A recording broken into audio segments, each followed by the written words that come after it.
अस्सलाम वालेकुम। हमने ये जो टॉपिक किए थे, मैं एक ब्रीफली आपको इसका तारुफ करा दूं जी एक दफ़ा, सो दैट हम एक दफ़ा इसको रिव्यू कर लें। और जो आपके सवालात हों उससे फिर हम उसको देख लेते हैं। एंड द नेक्स्ट सेशन मेरी कोशिश ये होगी कि आप लोगों को ये जो रिव्यू करेंगे, अपने अब थोड़ा सा रिफ्लेक्ट करना है अपनी ज़िंदगी पर, अपने एब्स्ट्रैक्टिंग पर। ये जो मुझे अगली दफा अगर हो सके तो ये एक्सपीरियंसेस शेयर करने हैं कि आपने इससे जो सीखा अपने लिए, दूसरों के लिए नहीं, अपने लिए जो सीखा वो क्या था। क्योंकि हाउ डिड यू रिकग्नाइज कि मैं यहाँ यहाँ पर एब्स्ट्रैक्ट कर रहा हूँ या कर रही हूँ। सबसे पहली चीज जो थी वो हमने इस सेशन में जो की थी, दैट वाज व्हाट इज एब्स्ट्रैक्टिंग।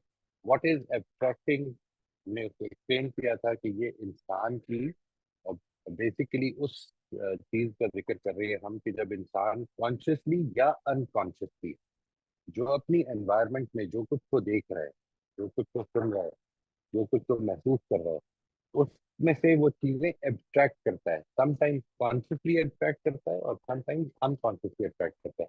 इसकी मैंने आगे चल के मैं आपको बताऊंगा कि इसकी वजह क्या है। इसको भी कोशिश की थी एक्सप्लेन करने की। यानी what we do is that कोई वाक्य अगर हुआ है तो हम उसकी कोशिश करते हैं कि सेंस बनाएं अपने जहन में। It needs to make sense in our mind. और जैसे ही हमको वो रीजन समझ में आ जाते हैं कि ये शायद इस वजह से हुआ है, तो हम उस पर रुक जाते हैं। And that is where our abstracting starts. कि हम basically as soon as we are able to make sense of something happening, कि कोई आदमी अगर रास्ते में चलते हुए टकरा गया है और हमें इसकी सेंस समझ में आ गई कि ये असल में इधर से जो आ रहा था वो गलत था, ये जो आदमी था ये थोड़ा सा नींद में था या नशे में था, या एकदम we stop there, we don't go further into details. और क्या हुआ है, जाहिर है कि अभी वो अगर सेंस बन गई है तो बस वो एब्स्ट्रैक्टिंग हमारी जो थी वो काफी हो गई है। And this is what create a problem. हमारी ऑब्जेक्टिव रियलिटी और हमारी रियलिटी में जो फर्क पैदा होता है वो प्राइमरली हमारी सेंस मेकिंग, हमारी कंस्ट्रक्शन से पैदा होता है। हमारी कंस्ट्रक्शन हमारी एब्स्ट्रैक्टिंग पे बेस्ड होती है। सबसे पहली बात ये एब्स्ट्रैक्टिंग का ताल्लुक इस ह्यूमन लिमिटेशन से है, that we are not capable, we are not able. ये हमारे अंदर नेचुरल लिमिटेशन है कि हम जब किसी सिचुएशन को, when we are expose to a situation, तो सबसे पहली चीज ये कि हम पूरी तरह से उसको डाइजेस्ट ही नहीं करते। सबसे पहली बात ये।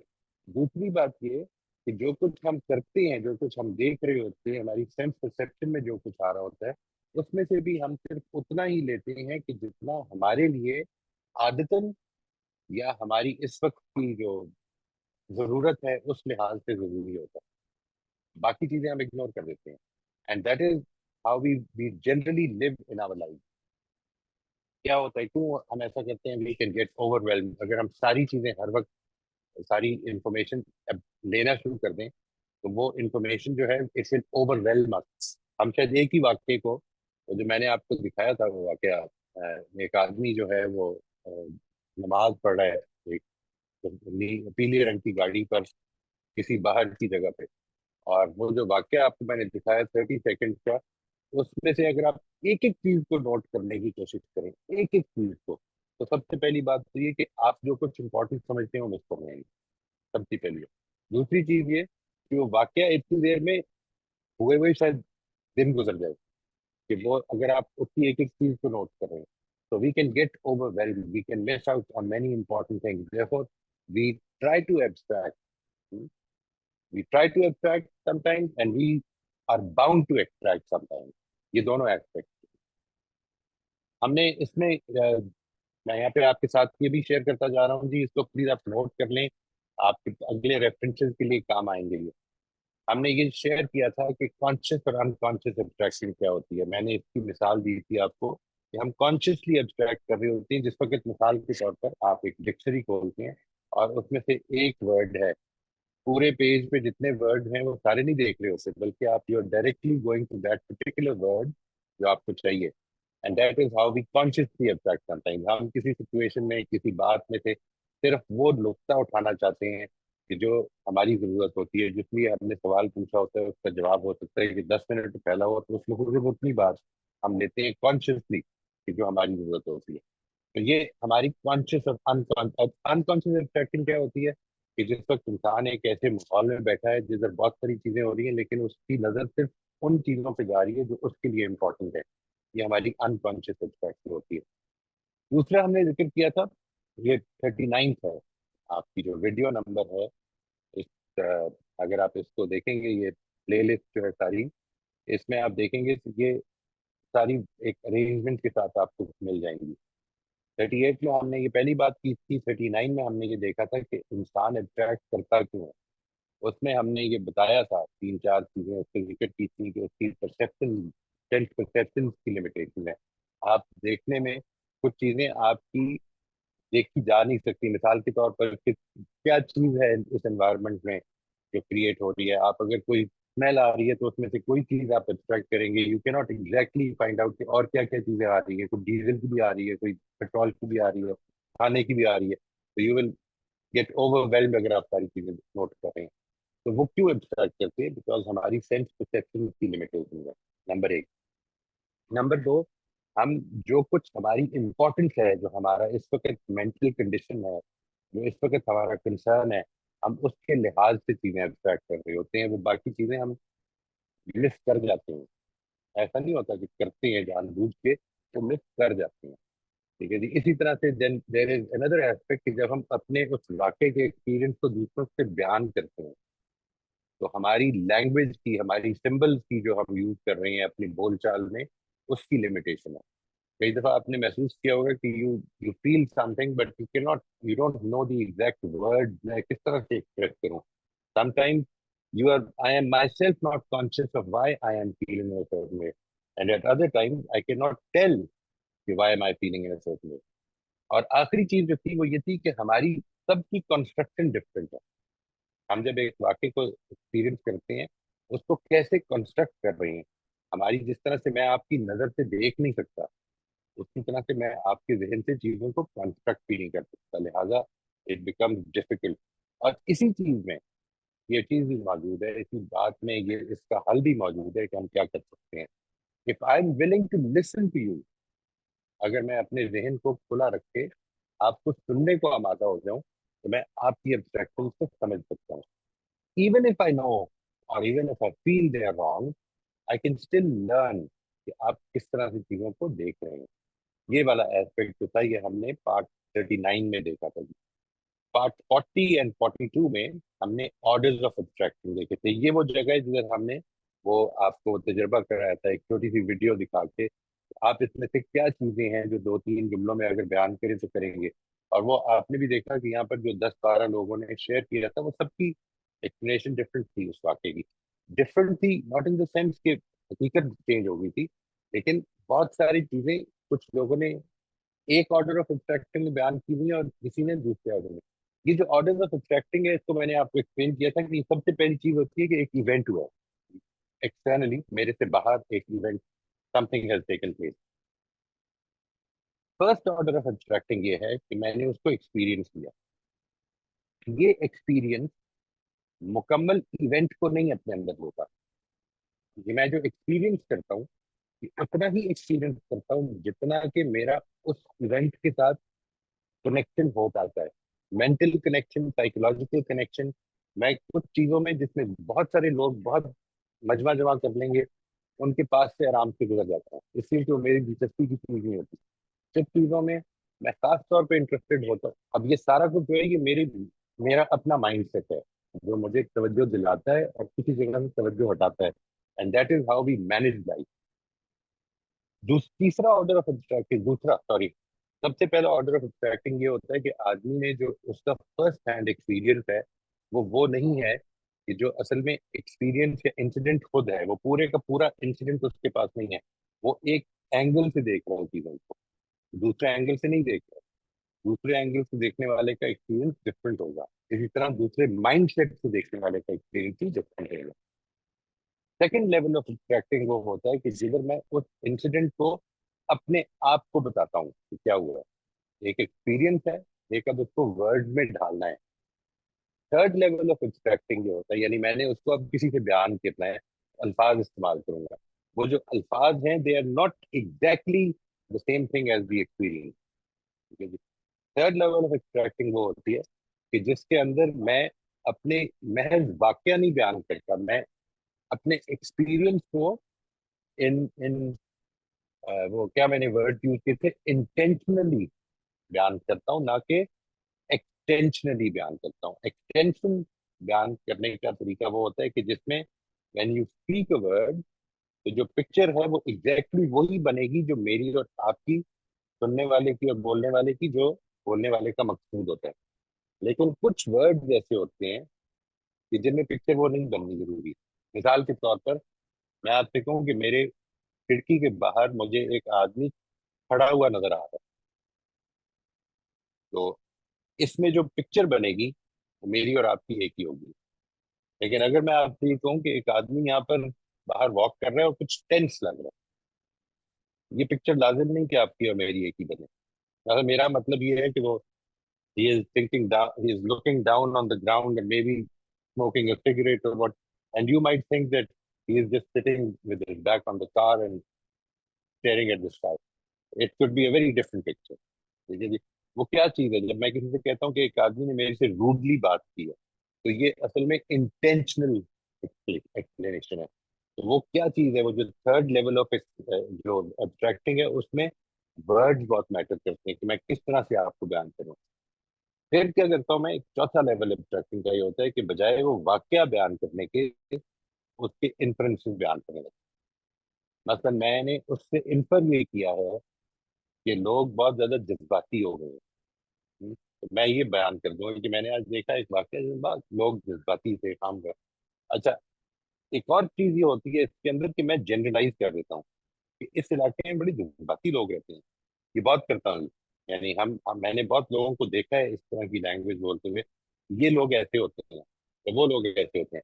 या अभी कल एक वाक्य में किसी ने मुझे बताया कि इस तरह से अगर यहाँ पर एक इंसिडेंट हुआ है कि जिसमें वो जिधर रहते थे उसकी मेजोरिटी के हवाले से बात कर रहे थे, लेट से अगर अगर हिंदू मुस्लिम फसाद हो गए हैं, तो उसमें हिंदुओं ने कोई मामला गड़बड़ कर दिया, तो हमारे दिनों में तो यही आएगा कि हिंदू ऐसे होते हैं। और लेट से somebody living in Pakistan might not agree with that. That is very true. ये उनका एक्सपीरियंस नहीं है, ये बात बिल्कुल ठीक है। लेकिन जिस तरह से आपने किया है कि जब एक आदमी ने इस फसाद में ये मामला किया है और आपका ये ख्याल है कि वो सारे हिंदू ऐसे होते हैं, तो इसी तरह फिर वो जायज है वो क्रिश्चियन फैमिली है, वो हिंदू फैमिली के जिसके अंदर पाकिस्तान में मुसलमान जुल्म करता है, ठीक है ना? और वो ये कहते हैं कि सारे मुसलमान ऐसे होते हैं, वो भी जनरलाइजेशन में फिर जायज है। नहीं, हम उसके बारे में भी थिंक नहीं, सारे मुसलमान तो ऐसे नहीं होते। लाइक क्या कर रहे हैं हम, ये इसको कहते हैं जनरलाइजेशन, स्टीरियोटाइपिंग। ये भी हम कर लेते हैं अपनी अपनी बोल चाल में। तो ये ऑर्डर्स ऑफ एक्सट्रैक्टिंग है। Number one order, first hand experience, you can not experience the whole thing. Number two, the sort of explanation or the wording which you use in narrating that experience, वो आपने कैसे narrate किया है, ये second level of एब्स्ट्रैक्टिंग है। Third level of एब्स्ट्रैक्टिंग है कि असर से आपने क्या इन्फर किया, क्या जनरलाइज कर दिया, आपके वर्ड कैसे थे जिसके नतीजे में ये मसाइल पैदा होते हैं। फिर मैंने एक चीज आपको और बताई थी कि, और ये पार्ट्स भी जरूर नकल कर लीजिएगा अपने पास, so that you can refer back to them when needed. इंसान मुख्तलिफ क्यों एब्स्ट्रैक्ट करता है, यानी ऐसा क्यों होता है कि हर इंसान मुख्तलिफ एब्स्ट्रैक्ट करता है, और इससे मैंने आपको एक्सप्लेन किया था कि इंसान एक सिमेंटिक ट्रांजैक्टर मॉडल, इंसान का जो है क्या चीजें हैं जो बिल्कुल यूनिक है इंसान के अंदर, वो पांच छह चीजें थी। यानी जिसके अंदर मेरा इलेक्ट्रोकेमिकल, मेरा थिंकिंग, मेरी फीलिंग, मेरी मूविंग, ठीक है जी, how I how I use my limb, ये एस्पेक्ट, मेरी एनवायरनमेंट, उस एनवायरनमेंट के साथ मेरा इंटरेक्शन, मेरी perception, how am I perceiving what is happening to me, ये सारी चीजें बिल्कुल यूनिक है हर इंसान की। And because they are unique, लिहाजा हम जिस वक्त एक ही एनवायरनमेंट से, बजाहिर लगता ये है कि दो तीन चार बच्चे एक ही एनवायरनमेंट से निकलते हैं, एक ही स्कूल से पढ़ते हैं और बिल्कुल डिफरेंट होते हैं, because it is not the school जो कि एक पैसिव एक फर्नीचर पे अमल कर रहा है. It is a human being who is perceiving the actions of the teachers and other students. और वो हर परसेप्शन दूसरे से डिफरेंट होती है. इसको हमने जिक्र किया था. And from there we went to types of abstracting. ठीक है जी, हमने इस चीज का जिक्र किया सेशन 44 एंड 45 में कि हमारे पास इवेल्युएटिव एब्स्ट्रैक्टिंग है, हमारे पास we have classifying abstracting, we have relational abstracting. और इसको अगर आप चाहें तो you can refer back. And finally we have self reflective, जिसमें इंसान जब एब्स्ट्रैक्ट करता है तो उसके बारे में रिफ्लेक्टिव भी होता है कि मैं क्या सोचता हूँ, ये मेरे ऊपर क्यों इस तरह का असर पड़ रहा है इस चीज का. ये हमने पार्ट 44 एंड 45 में किया था. And then we went to limitations and pitfalls of abstracting. और फिर एंड तक हमने इसको लिमिटेशंस और पिटफॉल को देखा, सेंसरी परसेप्शन को देखा कि किस तरह हम चीजें एक्यूरेटली कई मरतबा नहीं देख पाते. मैंने उसमें आपको याद होगा कि कुछ इस सेशन को अगर आप रिव्यू करेंगे तो 46 47 को तो आपको मिल जाएंगी चीजें. कुछ वीडियोस भी दिखाएंगी कि जिसमें हम एक कलर को ठीक तरह नहीं परसीव कर रहे. हम एक पंखे को, चलते हुए पंखे को हमें लग रहा है कि जैसे वो it is just moving back and fourth. तो वो क्यों हो रहा है, ये हमारी सेंसरी परसेप्शन की कुछ मिसालें थी. इसी तरह there were many other limitation and pitfalls जिसका हमने जिक्र किया था. And from there we went to कि उसका इम्पैक्ट क्या होता है. और आखिर में हमने जो बात की एक लंबी, वो ये थी कि हम इसको ओवरकम कैसे कर सकते हैं. ये हमारे टोटल सेशन थे जी. In the end we talk about why is this knowledge. मैंने आज भी जो बात की इसका मकसद यही है कि हमें ये समझ में आ जाए कि हमने ये टॉपिक पे इतना टाइम दिया, हम इसके बारे में बिल्कुल अनकॉन्शियस होते हैं. और ये हमारी जिंदगियों पर कितना ज्यादा असर डालती है, अपने बारे में भी और दूसरों के बारे में भी. तो this is what we did in these almost 22 session. Took a long time. और मुझे इसको जब मैं ये बना रहा था अभी कल परसों, तो मुझे ये एहसास हो रहा था कि कुछ चीजें हम इस इन इंट्रोडक्टरी सेशन से निकाल भी सकते थे. वो उसकी ज्यादा डिटेल क्योंकि वो इंट्रोडक्शन का हिस्सा नहीं बनती है, हम उसको अवॉइड कर सकते थे. बट अनफॉर्चुनेटली आप लोगों का टाइम उस पर लग गया. बहरहाल जी, इंशाल्लाह मुझे उम्मीद है कि इसका फायदा ही हुआ होगा. और अल्लाह ने चाहा तो अब हम नेक्स्ट एक सेशन में we will be talking about your experiences, जिधर आपको मैं ये चाहूंगा कि थोड़ी सी अवेयरनेस के साथ अपनी ऑब्जेक्टिव को नोट करें.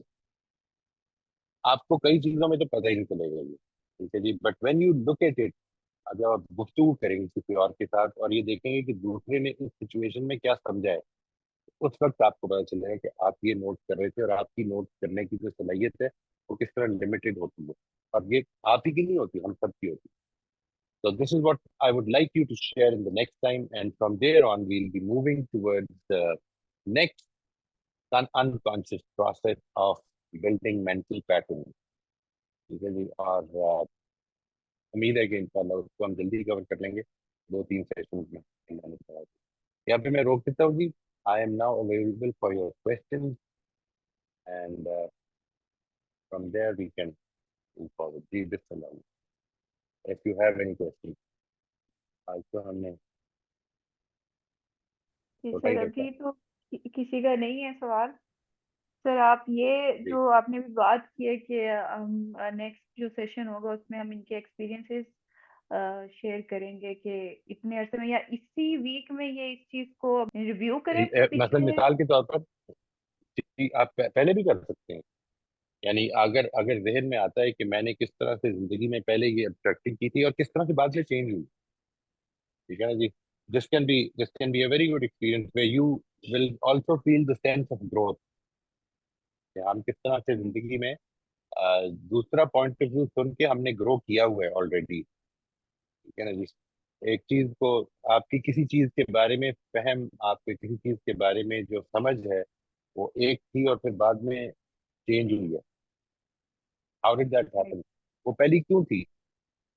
मिसाल के तौर पर मैं ये आपको अर्ज करता हूँ एक चीज जो मैं खुद एक्सपीरियंस किया हुआ है. When I started teaching, I I taught the way I was taught.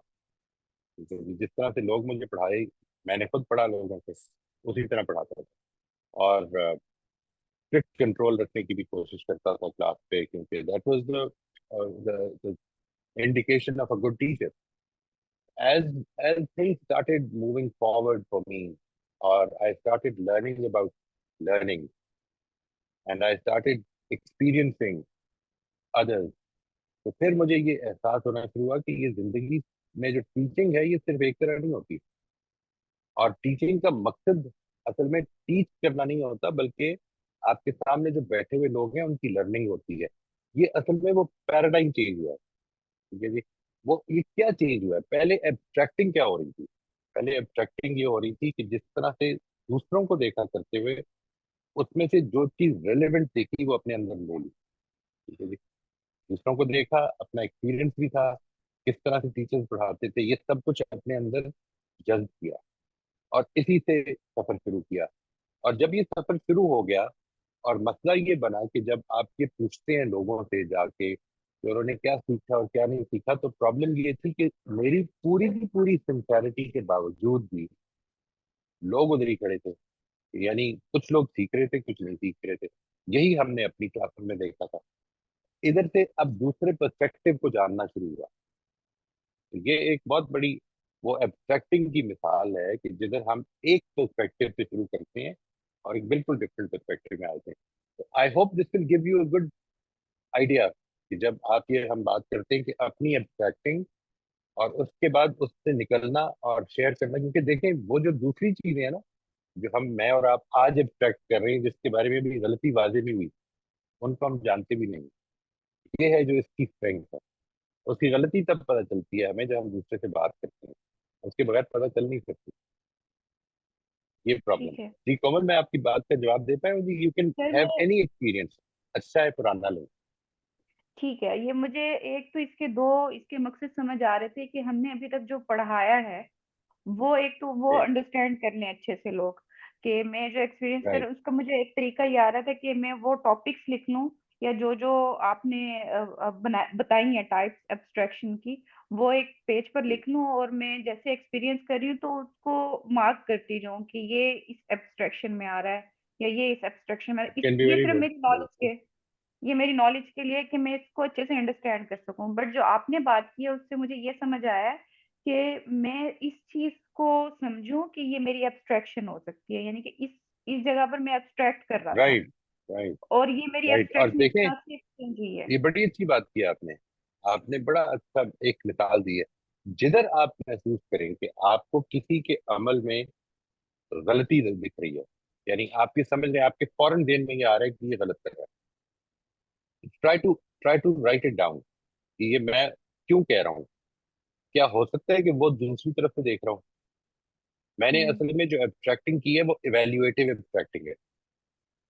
एक राइट। आदमी ये कहता है मिसाल के तौर पर कि मैं यार ये गलती कर दी है, मुझे अपनी अपनी बेगम को गिफ्ट देना था, मैं क्या करता, ये मुझे करना पड़ा। ठीक है जी। वो जिस जगह पे खड़ा है वो असल में रिलेशनल एब्स्ट्रैक्टिंग है। वो भूल गया है कि उसके लिए ठीक और गलत क्या था। इस वक्त उसके लिए रिलेशन है जो इम्पोर्टेंट बन गया। रिलेशन को लेकर उसने जो अमल किया है वो गलती पे खड़ा। इसको बढ़ाना है, इस विजन को बढ़ाना है कि हमें चीजों को साथ लेके चलना है। रिलेशनशिप भी इंपॉर्टेंट है, बट साथ ही मोरालिटी भी इंपॉर्टेंट है। इधर ही तो आती है मोरालिटी। ठीक सर, ये इधर वाले जो है।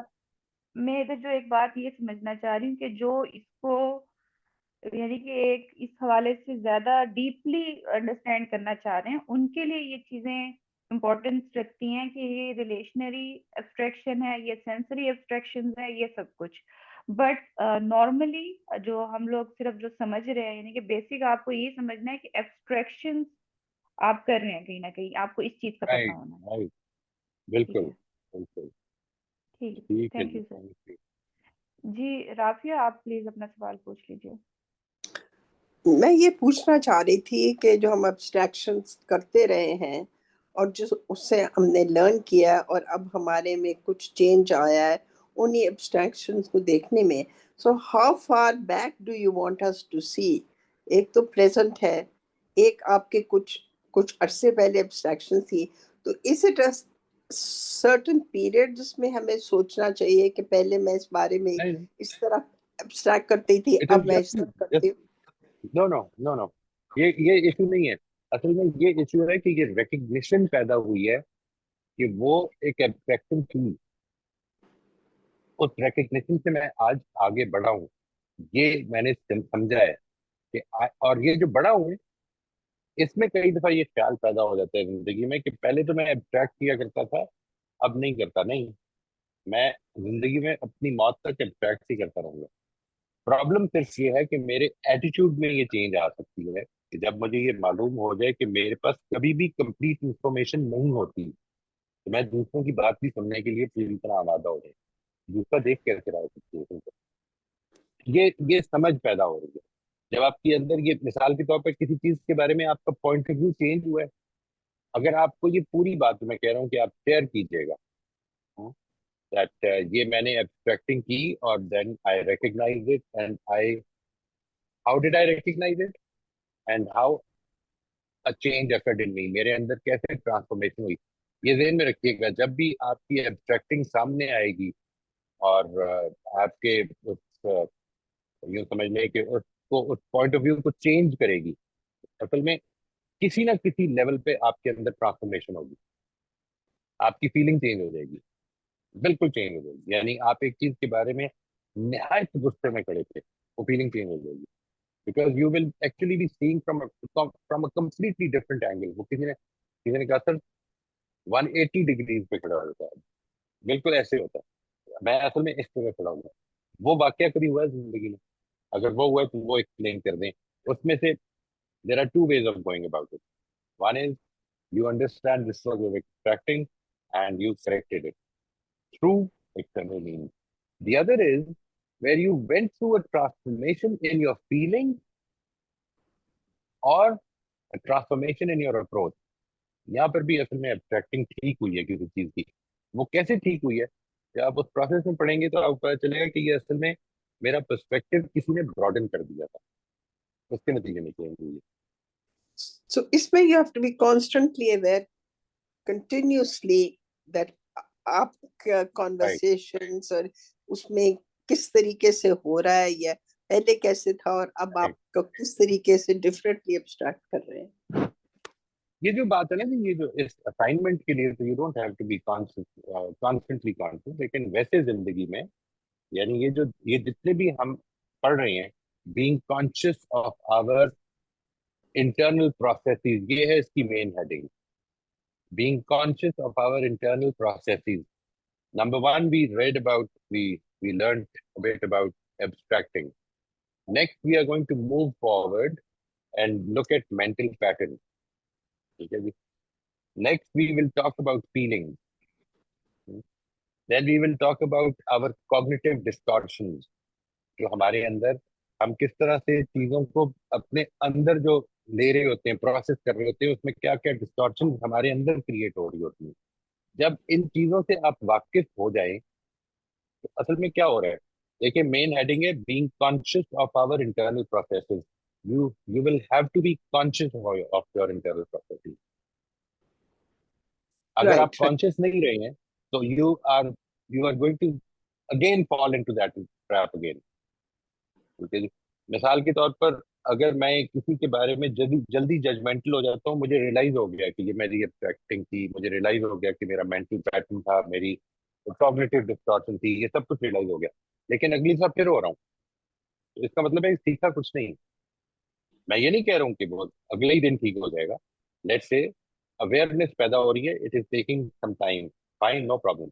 लेकिन अगर प्रैक्टिस ही नहीं कर रहा, फिर तो कोई फायदा ही नहीं ना उस सीखने का। वो जो इल्म है जो हासिल कर रहे हैं, तो जिंदगी पे फर्क डालेगा तो फायदा होगा।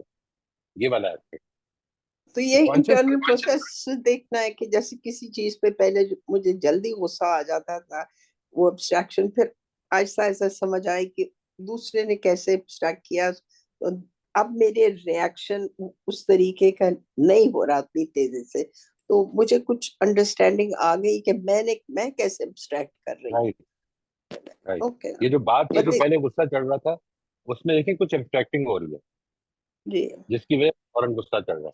अच्छा, अब अगर नहीं चढ़ रहा तो दो सूरतें हैं। या तो आप उस गुस्से को दबा के बैठे हैं, ज्यादा कंट्रोल डेवलप हो गया, ये तो कोई फायदा नहीं हुआ।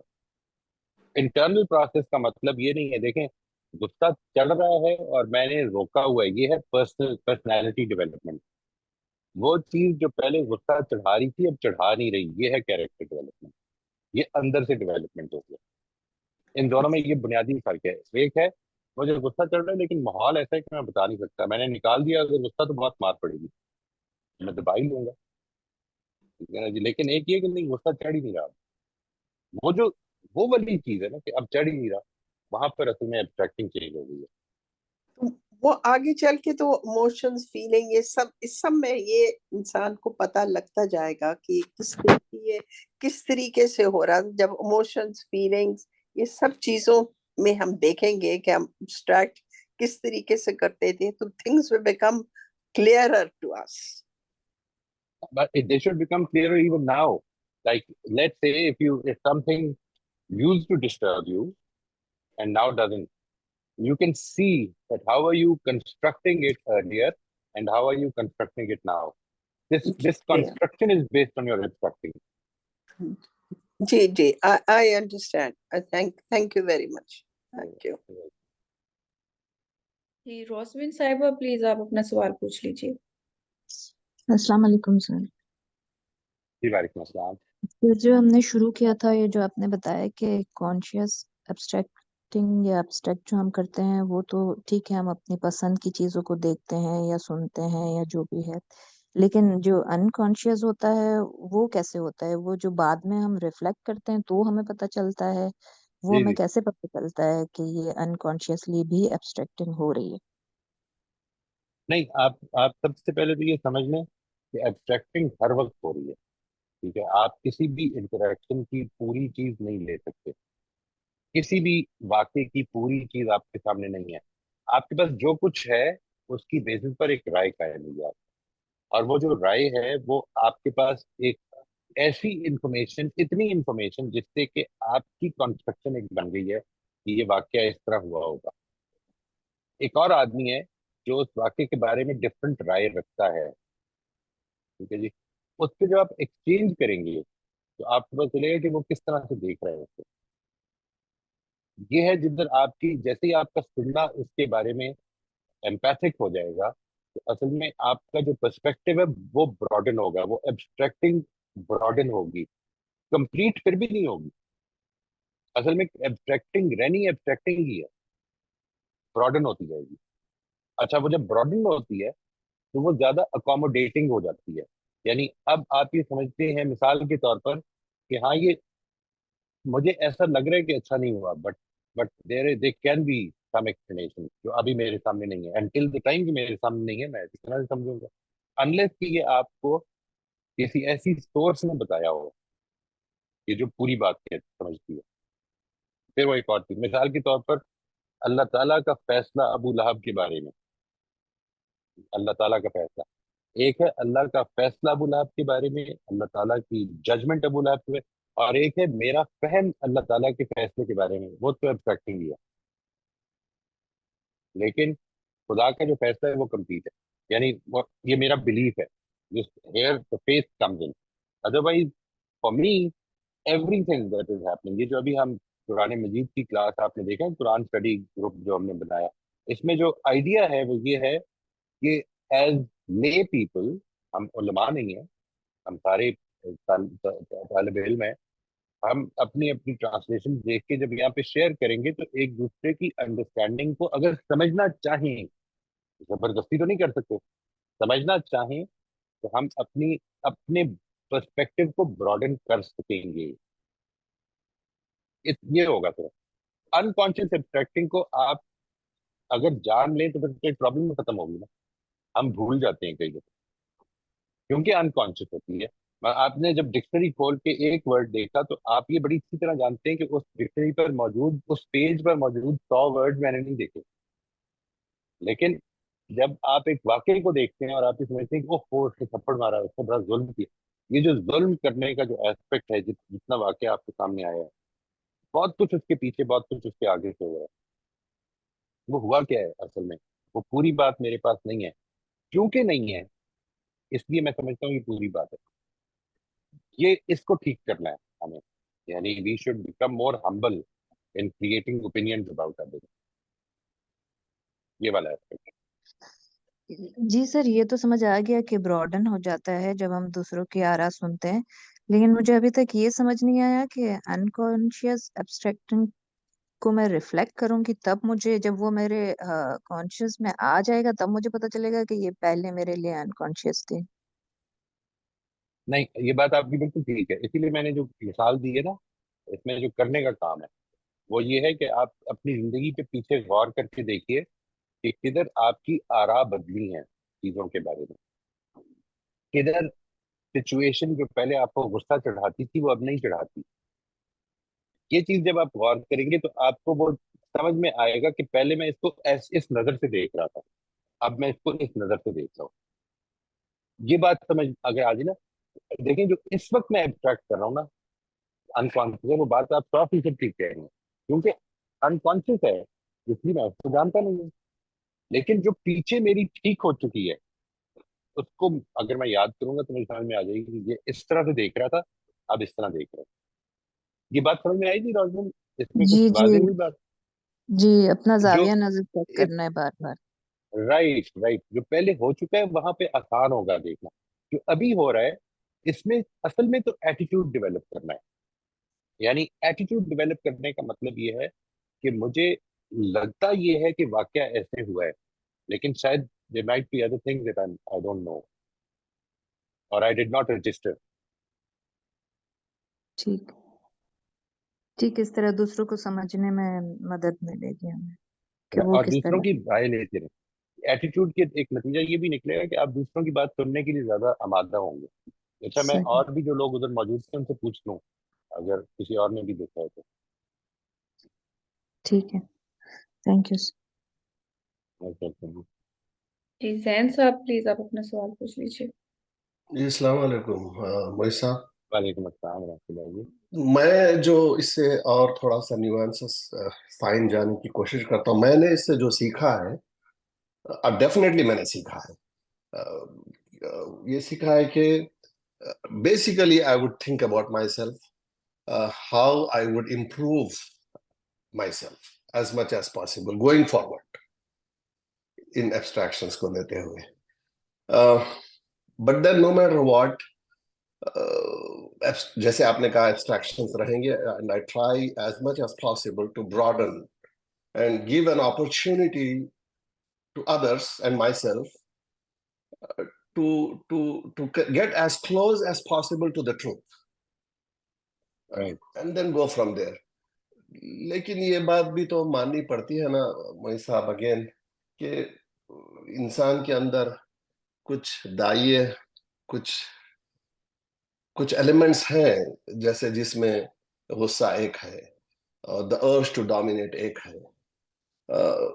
कहीं ना कहीं तो हम कहीं ना कहीं जाकर किसी ऑपोजिट पर्सन को या मुझ में, जानते हुए भी मैं ये करता हूं जरूर मैं, कि I know the truth, but the इसके अंदर जो एलिमेंट हो सकता है वो भी सेल्फ प्रिजर्वेशन का भी एलिमेंट हो सकता है, कि मेरा अपना कॉन्फ्लिक्ट ऑफ इंटरेस्ट है, मेरा सेल्फ प्रिजर्वेशन है, या मेरे स्पाउस का सेल्फ प्रिजर्वेशन, मेरी फैमिली का सेल्फ प्रिजर्वेशन है। अब उसके ऊपर मैं कुछ जो चीजें सच नहीं है वो मुसलत करने की कोशिश करता हूँ deliberately, and then again going back and correcting my self. मैं अनकॉन्शियस की बात नहीं कर रहा हूँ, मैं सिर्फ कॉन्शियस की बात कर रहा हूँ यहाँ पर। अनकॉन्शियस में तो काफी गुंजाइशें हैं, कॉन्शियस में भी हैं गुंजाइशें, provided I do self reflection. आपकी राय चाहता हूँ इसके ऊपर। असल में ये जो टॉपिक है जी, ये एक सीरीज ऑफ टॉपिक के बाद हम ले रहे हैं। देखें, टॉपिक ये है, यानी the where we started from, in fact there were many other topics before that, but where it should have started is that we have created a vision for ourselves that we want to become principle centered people. ठीक है जी। हम उसूल उसूलों को अपना अपना guide बनाएं, उसूलों को, जिसमें मैंने गुजारिश की थी कि सब लोग जो हैं वो 3 4 5 प्रिंसिपल्स अपने लिए रखें, उसकी डिटेल अपने लिए तय करें, and then try to shape our life according to that. ये बात आपकी बिल्कुल ठीक है, दैट विदाउट दैट हम ये सब कुछ कर सकते हैं। जो अभी आपने मिसालें दी हैं वो असल में self centredness, family centredness, nation centredness, इन सब की मिसालें हो सकती हैं। But as soon as my my emotion which were actually for my self-preservation are transformed into preserving my principles, that is where I have totally become an ideal, which probably we will always be aspiring to achieve, but might never achieve that fully. But still, we can keep moving towards that. वो ये है कि हम totally principal centred बन जाए, जिसका मतलब ये है कि वो इमोशन जो पहले मेरी ईगो से भड़कती थी, अब प्रिंसिपल्स के ये चैलेंज होने से भड़के। ये जो एस्पेक्ट है इसकी, वो कल किसी सेशन में मिसाल दी थी मैंने, मुझे अब याद नहीं है, कोई किसी को अगर याद है बताइएगा। अ, एक जगह पे ये बात हो रही थी कि ये क्या कह रहा हूँ मैं। तो उसमें मैंने वो मिसाल दी थी कि I am not a very you know I don't have a very trusting attitude towards history. But again, the incident that is quoted is remarkably beautiful, and a lot of lessons can be derived from it. वो कहते हैं कि हजरत अली एक आदमी को मारने के लिए जब खड़े थे और बिल्कुल मारने ही वाले थे, तो उस आदमी ने उनके ऊपर थूक दिया और उन्होंने उसको छोड़ दिया। तो ये कह के छोड़ दिया कि अब अगर मैं तुम्हें मारूंगा तो अपने से तुम्हें मारूंगा। तो ये है जिसको मैं कह रहा हूँ असल में, कि वो जो अपना आप है, यानी मेरी डोमिनेंस, मेरा मेरी प्रेजर्वेशन, मेरी रेपुटेशन, मेरा इमेज, इससे निकल के मैं प्रिंसिपल सेंटर्ड जब बनता हूँ, तो असल में मेरी इमोशंस भी उसके साथ अटैच होनी आहिस्ता आहिस्ता शुरू होती हैं। ये इसकी बैकग्राउंड है। अब हम इस जगह पे खड़े हैं कि sometimes we abstract things in a way which can actually affect our unconscious processes, our internal processes. इसको ठीक करना है। अगर वो हमने नहीं किया, तो असल में वो जो एक प्री रेक्विजिट है इस चीज तक पहुंचने के लिए, कि जिधर मैं अपना आइडियल मैंने ये बनाया कि मैंने प्रिंसिपल्स बेस्ड होना, वो मैं बना नहीं सका हूं, तो फिर यहाँ पर भी मेरी सेल्फ प्रिजर्वेशन ही इम्पोर्टेंट हो जाएगी। ये एक इम्पॉर्टेंट चीज है। यानी इसको उस कॉन्टिन्यूएशन में, उस कॉन्टेक्स्ट में जरूर रखिएगा कि जिस कॉन्टेक्स्ट में ये बात हम एब्स्ट्रैक्टिंग की या दूसरे इंटरनल प्रोसेसिंग की देखेंगे। ठीक है? ये मेरी रिक्वेस्ट है। मैं आपकी बात का जवाब कुछ दे पाया हूँ जी, प्लीज लेट मी नो। जी एब्सोल्युटली आपने दिया है। जब आपने ये कहा ना कि प्रिंसिपल फोकस्ड होना चाहिए, प्रिंसिपल्स फोकस्ड होना चाहिए, इस पे मुझे पूरा जवाब मिल गया है। कोशिश यही करना चाहिए। उसूल कुछ बनाए हुए हैं, दुनिया के कुछ उसूल है, आइडियल, यूनिवर्सल आइडियल है, यूनिवर्सल बिल्कुल है, आइडियल बिल्कुल यूनिवर्सल है, बिल्कुल। Regardless of the religion, nation and all that. एक कॉमन उसके अंदर वैल्यूज हैं। कोशिश पूरी मुझे ये करना है कि मैं प्रिंसिपल बेस्ड रहूं, लेकिन ज्यादा सख्त ना हो जाऊं प्रिंसिपल बेस पे भी राइट। अपने लिए हो। नहीं नहीं, देखिए वो भी, ये भी एक एक गलत फहमी है। ये वैसे किसी ने पूछा था कि प्रिंसिपल सेंटर्ड आदमी जो है वो क्या लोगों के लिए मुश्किल क्रिएट करता है। नहीं, प्रिंसिपल सेंटर्ड आदमी प्रिंसिपल भी की बेसिस पे लोगों को बड़ी गुंजाइश भी देगा। देता है। जी हाँ, जी हाँ, जी हाँ, प्रिंसिपल कंपैशन का भी तो है ना, यानी जी प्रिंसिपल एम्पैथी का भी तो है ना। जी प्रिंसिपल सिर्फ ऑनेस्टी का नहीं है। प्रिंसिपल असल में ये भी है कि दूसरे को उसकी राय पे जज किया जाए, हम्म, ना कि अपनी राय हम्म, पे जज किया जाए। हाँ हाँ हाँ।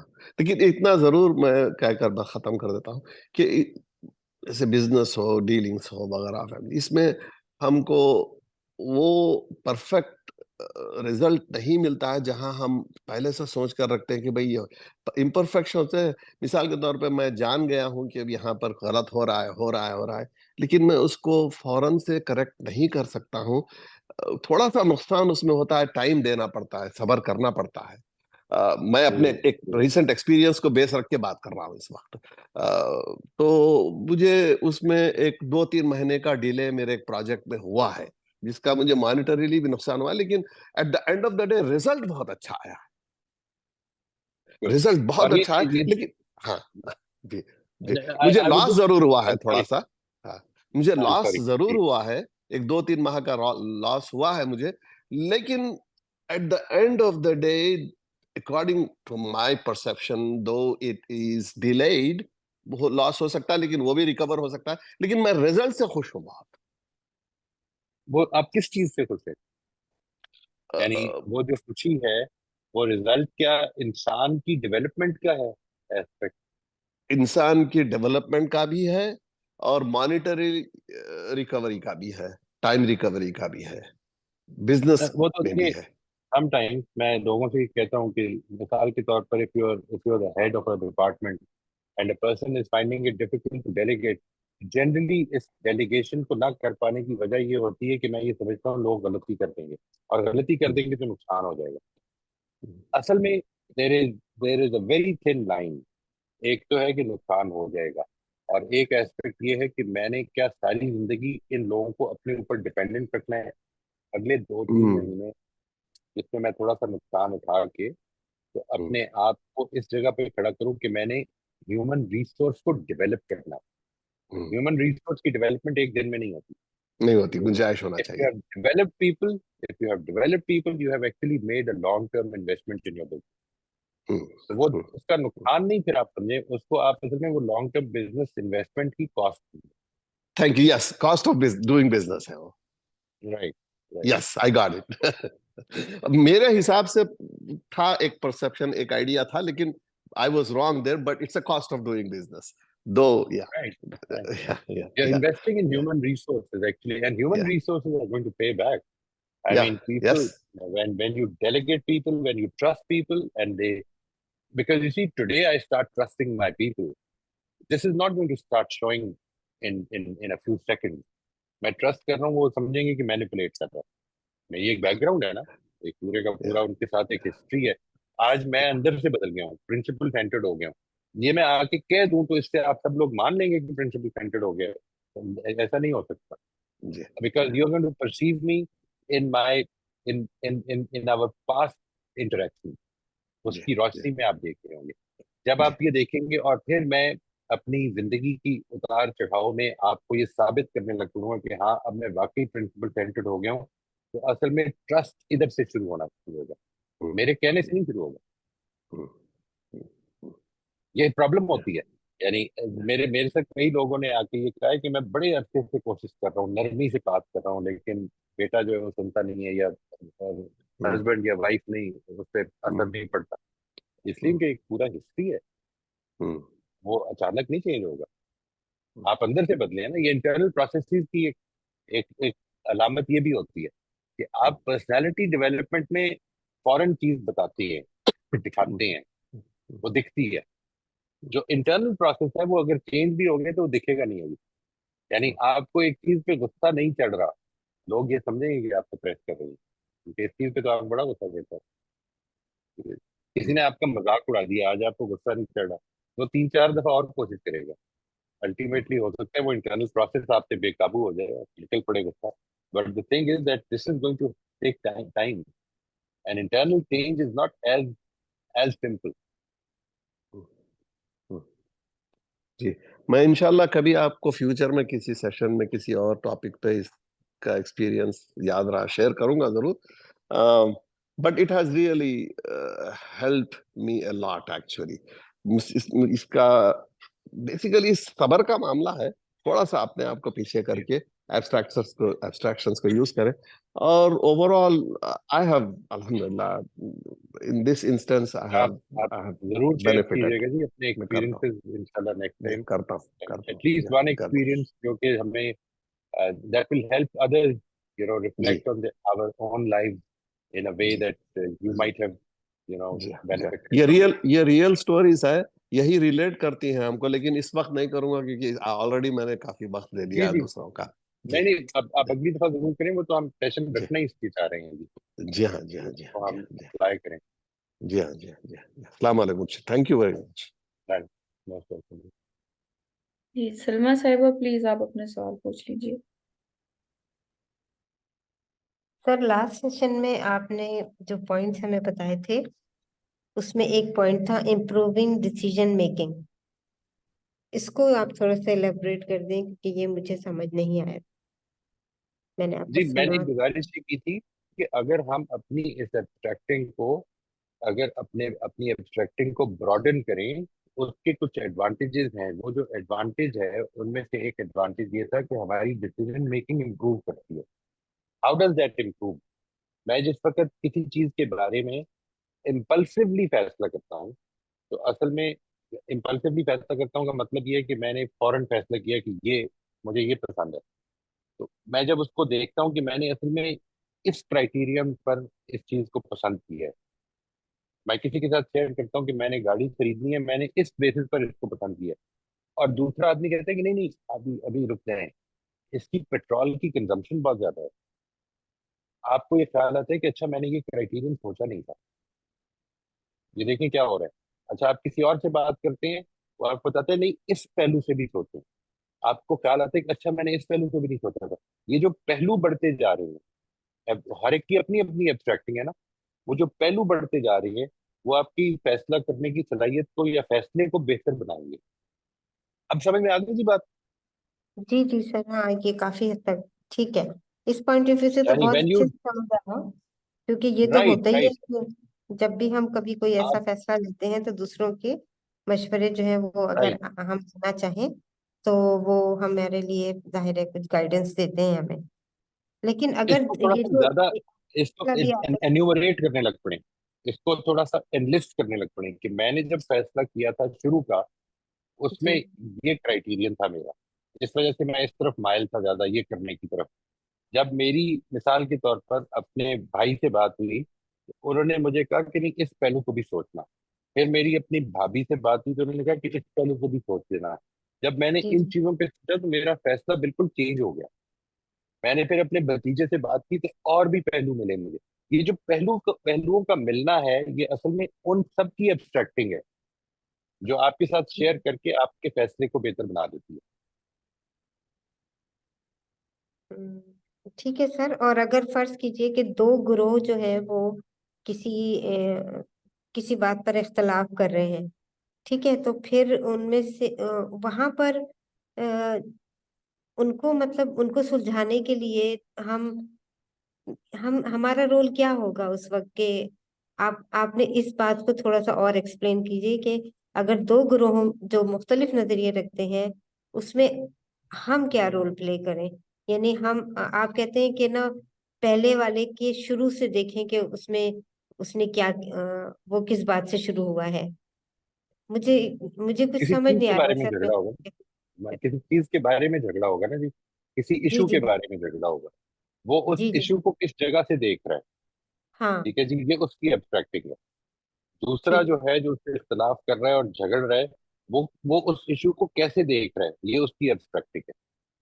तो ठीक है। अगर ये फैसला ना बात हो के, नहीं अगर ये अगर हम देखिए, ना हो राइट, फैसला दैट्स ना वेरी हो। Important point, very important point. ये सिर्फ तब हो सकता है अगर दोनों पार्टी जो हैं वो इस चीज के लिए आमादा हो जाएं कि हमारे पास कंप्लीट व्यू नहीं है।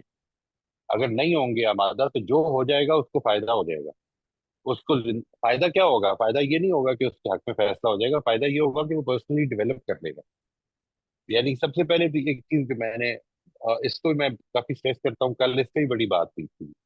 अगर आपका मोटिव क्लियर नहीं है, मोटिव जी क्लियर नहीं है, अगर वाजे नहीं है और आपको याद नहीं है, तो आप असल में दुनिया की कामयाबियों को कामयाबी समझेंगे।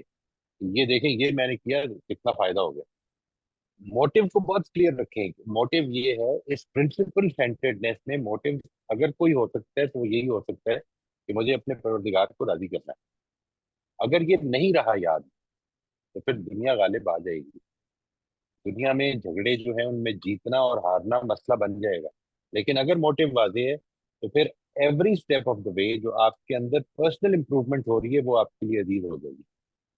तो हल कर किया जा सकता है, इसमें बहुत बड़ी हेल्प मिलेगी if you know this process of abstracting. लेकिन हल तब कर सकेंगे आप जब जो फरीकैन है वो दोनों इसको समझने के लिए आमादा हों। अगर एक जी कहे कि सर। नहीं, आज जब तक मेरे हक में नहीं होगी मैं मानूंगा ही नहीं, क्या किया जा सकता है?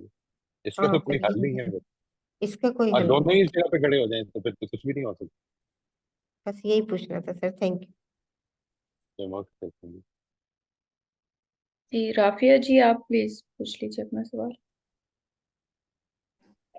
मोइज साहब, आपने कई दफा ये कहा कि जब आप कुछ करें तो आप दिल में ये याद करें कि अल्लाह मेरे से क्या चाहता है। तो कई दफा ये मैं बहुत आजकल ये सोच रही हूँ, उसके हिसाब से प्रैक्टिस कर रही हूँ। मगर कई दफा मेरे साथ ये मुझे फीलिंग होती है कि कई दफा जब बहुत इंसाफी नाइंसाफी आपके साथ हो रही हो, तो फिर मैं सोचती हूँ कि अल्लाह तो नहीं मुझे चाहता कि चुप रहे, या कोई आपसे बहुत बुरी तरह बिहेव करे, तो मैं तो ये फील करती हूँ कि अल्लाह तो नहीं ये चाहेगा कि आप सब्र से, कोई आपसे बदतमीजी करे को तो आप चुप रहे। तो फिर उस टाइम पे मैं फील करती हूँ कि मुझे कुछ कहना चाहिए, मुझे कम से कम इतना कहना चाहिए कि ये आपके बात करने का तरीका, ये जो भी आप कह रहे हैं, ये बहुत बहुत सख्त खराब तरीका है और ये बर्दाश्त से बाहर है। तो इसमें जरा सी मुझे कंफ्यूजन होती है कि अल्लाह आपसे क्या चाहता है। तो ये डिसीजन तो फाइनली अल्लाह आपसे क्या चाहता है will be mine, isn't it, to the best of Right. My Very good. Ability, कि भी अल्लाह Right. मेरे से Right. ये चाहता है। To the best of your ability, to the best of your knowledge, all things to the best of yours, yes. And the important thing is, जब मैं ये कहता हूँ ना जी कि ये सवाल अपनी जिंदगी में जिंदा कर लें, तो this question is more important than the answers you get. The answers should be sincere. According to your existing knowledge, according to your existing situation, the answers should be sincere. Because जब आपने ये सवाल पूछा है तो you are being god conscious. ये सवाल असल में गॉड कॉन्शियस बना रहा है। मैं आपको इसकी मिसाल देता हूँ। अगर आप इस सवाल को, let's say, if you become, if it becomes a habit of asking this question, of asking yourself this question time and again when you do certain things, let's say आपको गुस्सा चढ़ा है किसी आदमी पर और आपका दिल कर रहा है, for whatever reason, आपका ये दिल कर रहा है कि मैं इसको जरा दो चार गालियां निकालूं, ठीक है, और आपने ये सवाल पूछा है कि अल्लाह ताला मुझसे क्या चाहता है, या आपको लगता है कि इस आदमी ने मेरे साथ धोखा किया था, मैं जरा इसको धोखा देती हूँ आज, और आपने ये सवाल किया है कि अल्लाह ताला मुझसे क्या चाहता है, तो कुछ चीजें ऐसी हो सकती हैं कि जिसमें आपको बड़ा क्लियर जवाब मिल जाए कि नहीं, अल्लाह ताला ये पसंद नहीं करेगा। कुछ तो हो सकती है ना जिसमें तो बहुत ज्यादा सब्जेक्टिविटी नहीं होगी। Don't you think so? नहीं, आप सही कह रहे हैं, मैं तो जनरल मैं रिलेशनशिप्स से आप कर। सिर्फ इस सवाल का जवाब देंगे। कुछ चीजें ऐसी हो सकती है ना जी जी जी, बिल्कुल हो बहुत ज्यादा सकती है। सब्जेक्टिविटी है। अच्छा, मैं ये कह रहा हूँ कि असल में उन चीजों को सामने रखकर be more god conscious even where there is a subjectivity, even where there is a subjectivity, सवाल जिंदा रखें। दिस इज क्या दिस क्वेश्चन दैट आपका मेक्स यू क्या गॉड मतलब conscious, is not the answer. Subjectivity से मुझे नहीं समझ आया इस लेट्स से कॉन्टेक्स्ट में एक आप। आदमी की राय ये हो सकती है कि ये जो सिचुएशन है जिसमें किसी ने मेरे साथ बदतमीजी से बात की है, इसमें मुझे सब्र सिखाना चाहता है अल्लाह ताला, और वो चुप कर गया, और आपकी राय ये कि नहीं, अल्लाह ताला ये चाहता है कि मैं इस वक्त इसको ये बताऊं कि तुम्हें इस तरह बात नहीं करनी चाहिए। अभी हम इसकी बहुत ज्यादा डिटेल में नहीं जा रहे कि अल्लाह ताला ये क्यों चाहता है या क्यों नहीं चाहता है। सवाल ये कि let's say these are two people in the same situation apparently who have decided different things but have asked the same question, तो अल्लाह ताला मुझसे क्या चाहता है। ये पॉसिबिलिटी, ये सब्जेक्टिविटी, इसकी बात कर रहा हूँ मैं। जी बिल्कुल पॉसिबल है। Subjectivity, you don't have an objective answer कि ये है, देखें कुरान में लिखा है कि जब कोई आदमी इस तरह बात करे तो इस तरह से जवाब दो। ये नहीं हुआ कि ये है ऑब्जेक्टिविटी। अल्लाह ताला ये चाहता है कि किसी ने तुमसे धोखा भी दिया तो उसको तुम कह दो कि तुमने मुझे धोखा दिया, इतना तुमसे बात नहीं करनी है मुझे, या तुमसे काम नहीं करना है, लेकिन धोखा नहीं दोगे तुम। धोखा तुम दोगे तो तुम गलत करोगे, तो अब तुमने गलत नहीं करना। ये इसमें ऑब्जेक्टिविटी है। एक सिचुएशन वो है कि जिसमें सब्जेक्टिविटी है कि अच्छा पता नहीं शायद ये चाहता है या ये चाहता है। एक आदमी ने कहा कि ये है और दूसरे ने कहा कि दूसरी बात है। ये इसको मैं सब्जेक्टिविटी कह रहा हूँ। तो इसमें तो क्लियर ये होगी आई जी थिंक बात? You have to search inside yourself and say कि अच्छा राइट। कहाँ तक आपकी राइट। बर्दाश्त है, and not then you just say कि अल्लाह not just doesn't want inside you to yourself. Continue bearing it, that's what I am saying. You see, the thing is that number one, when I say this, that you have to ask yourself what does God want from you. इसके पीछे भी एक चीज है, वो चीज ये है कि मैंने ये भी आपको कई दफा बताया है पहले कि मेरा ये भी फेथ का हिस्सा है कि मेरी जिंदगी में जो कुछ हो रहा है इंसानों के जरिए से, दूसरे लोगों के जरिए से, वो खुदा की इजाजत से हो रहा है। अल्लाह ताला की इजाजत से मुझे एक सिचुएशन में मुझे फेस करना पड़ रहा है किसी की ज्यादती को, अपेरेंटली जिसको मैं ज्यादती समझ रहा हूँ, उसको मैंने फेस किया है और अब मुझे रिस्पॉन्ड करने को कह रहा है अल्लाह ताला।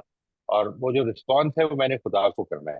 ये पूरा फ्रेम ये है, ठीक है जी। इसमें मैंने ये पूछा है कि अल्लाह ताला what would God like from me at this stage और इन दिस सिचुएशन। उसमें मेरे और आपके जवाब में फर्क हो सकता है, इस सवाल में फर्क नहीं होना चाहिए।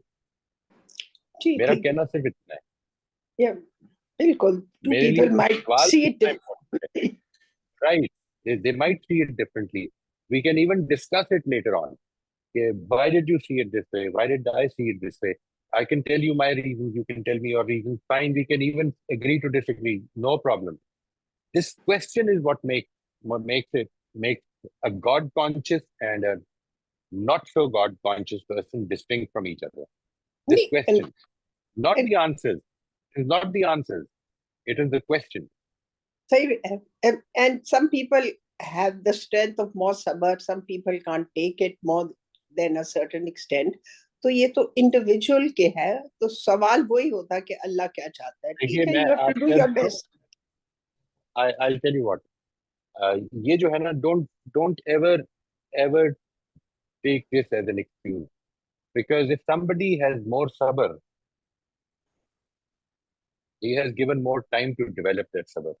अगर आपको और मुझे कुरान मजीद ने ये कहा है कि ये जो पैगंबर का ईमान था और पैगंबर की इस्तिकामत थी ये तुम्हारे लिए उसवा हसना है, तो फिर मुझे उस तक पहुंचने की एस्पिरेशन होनी चाहिए।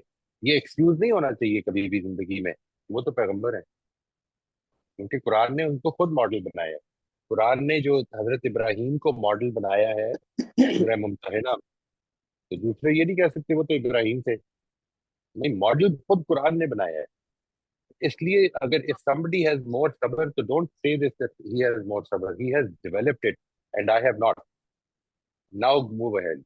I should try to develop it.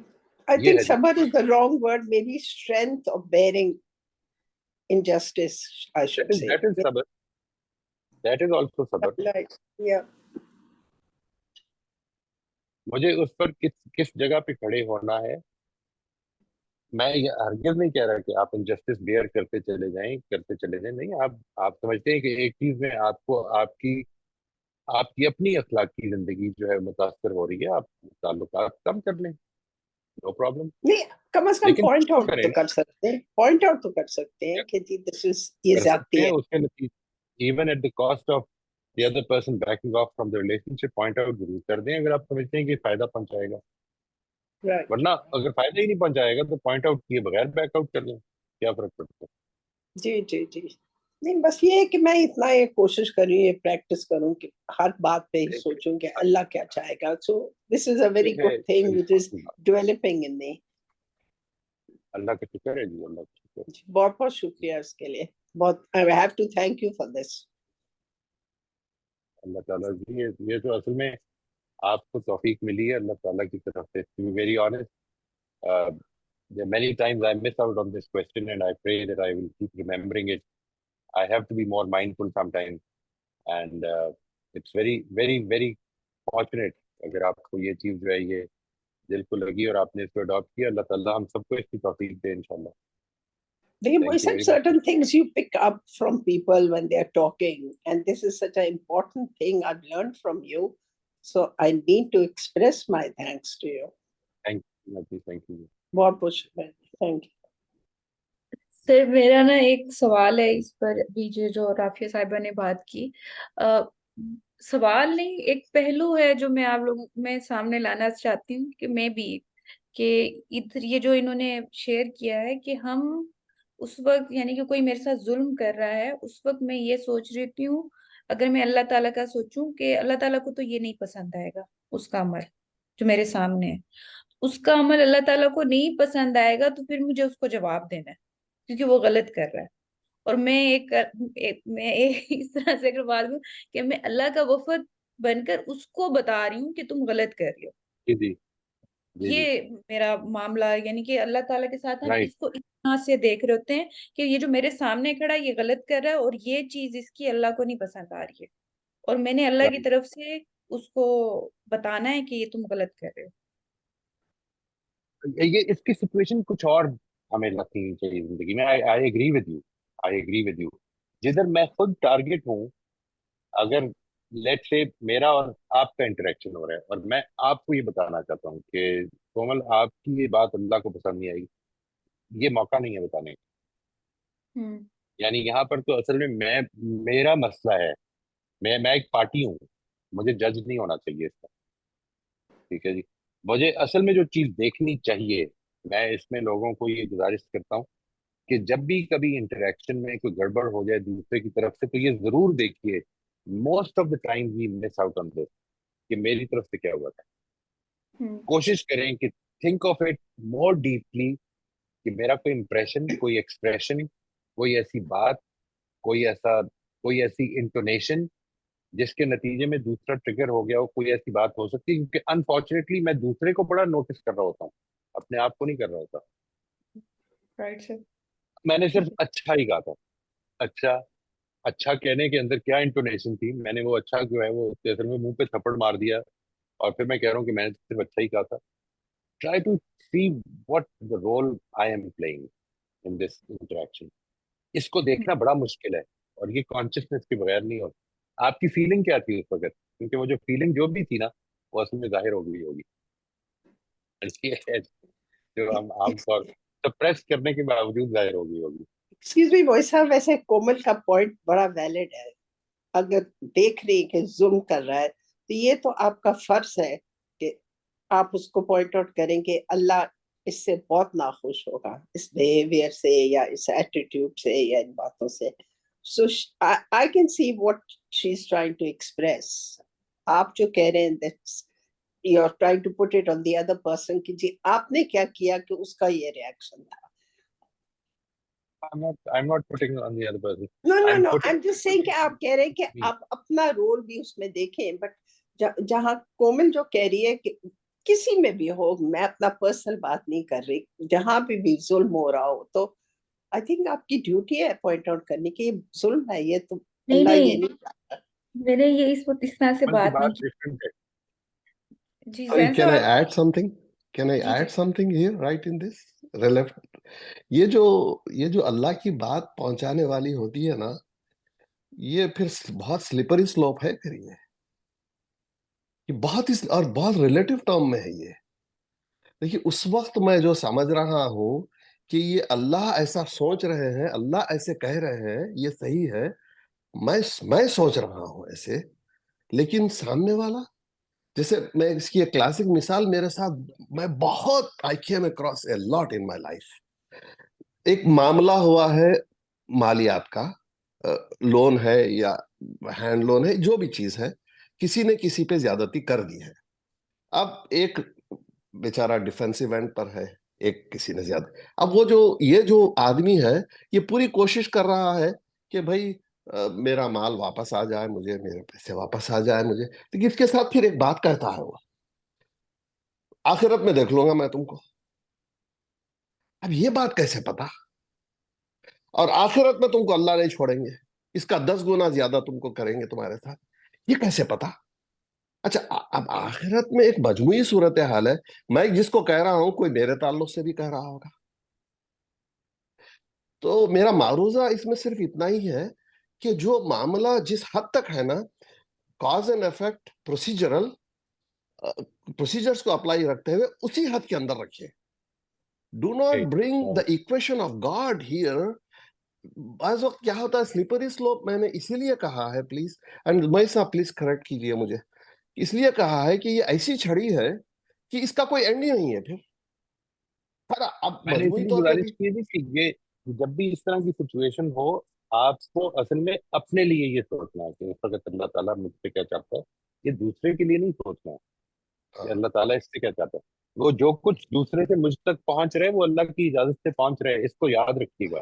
बस, खुदा आपको इस सिचुएशन में डालना चाहता है, इसलिए डले हैं आप, इसको याद रखिएगा। इसलिए जो कोमल की बात है वो भी असल में राफिया आप ठीक नहीं समझिए, कोमल की बात वही है जो मैं कह रहा हूँ। कोमल ये नहीं कह रही कि दूसरे की ज्यादती की है, वो ये कह रही है कि जिसकी ये जो रिसीविंग एंड पे है वो ये समझ रहा है कि ये दूसरे की ज्यादती है और मुझे इसको खुदा के लिए बताना चाहिए कि ज्यादती ना करो। हम बजाय इसके कि फोकस अपने ऊपर रखने के हम दूसरे के ऊपर ले जाते हैं। यही मैं भी कह रहा हूँ। फर्क इसमें कोई नहीं है कोमल की बात में। कोमल सिर्फ ये कह रही है कि वो हमें हम उस ग्राउंड पे चले जाते हैं जो जैन साहब ने भी फरमाया है, वो ये कि try not to go into correcting the other person. I am saying that if you react, say this, I could not control my reaction. आपने जिस तरह बात फरमाई कि maybe I don't have that much patience. Fine. This is being human. This is being human. Being human is not wrong, right? Okay, now after being human, let us try to become better at being human, and even better, and even better, and even better. इसका कभी कोई limit ना रखें, इसको आगे बढ़ते रहने दें। ये आपके लिए और मेरे लिए फायदेमंद होगा हमेशा। ये सिचुएशन जो मेरी और आपके ऊपर आ रही है, through people, through circumstances, through weather, through environment, ये सिचुएशन जो भी बन रही है मेरे लिए, ये खुदा की इजाजत के बगैर नहीं आ सकती मेरे ऊपर, इसको ध्यान में रखिएगा।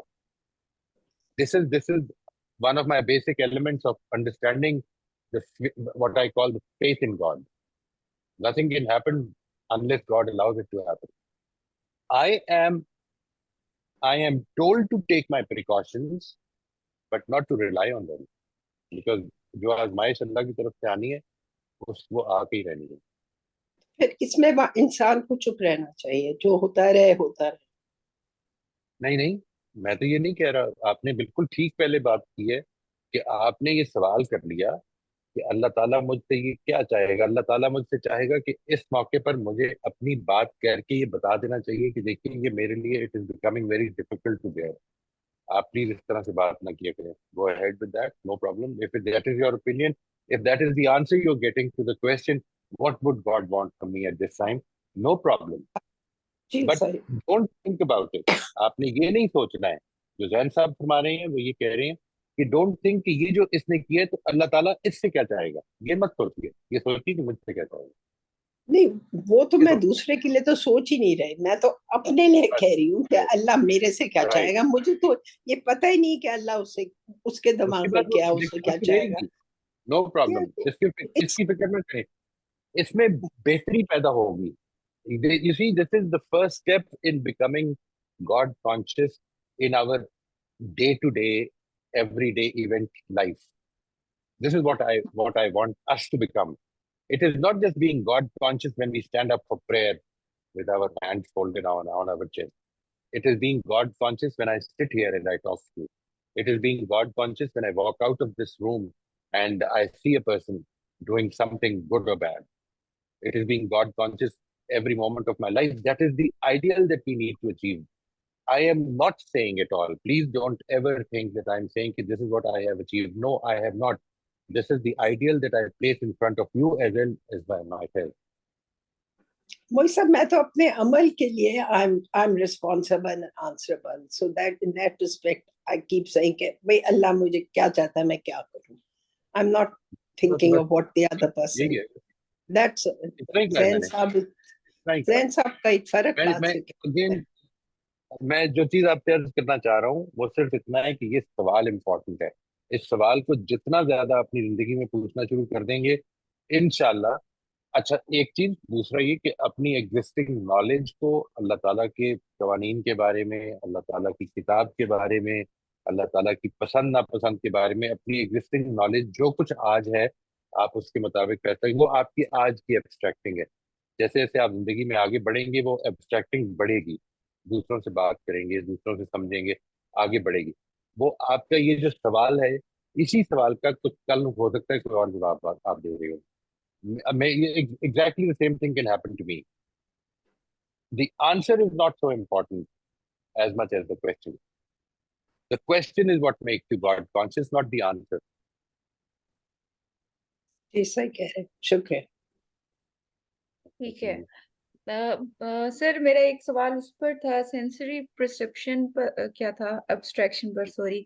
कि सर अक्सर मुझे तो ये एक्सपीरियंस हुआ है अगले बंदे की तरफ से भी, कि बात हमने वो कही नहीं होती बट वो समझ रहे हो, तो अल्फाज भी वो सुन लेता है जो हमने वो अल्फाज सुने भी नहीं है। तो सर ये सेंसरी एब्स्ट्रैक्शन में ही आएगा?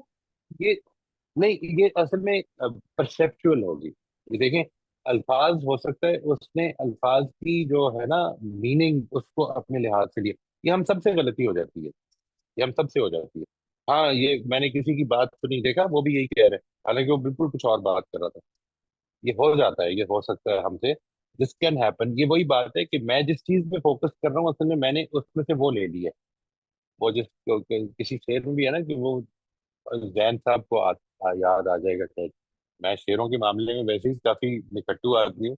वो जो है कि वो जिस बात का फसाने में जिक्र ही नहीं था वही इम्पोर्टेंट हो गई दूसरे के लिए।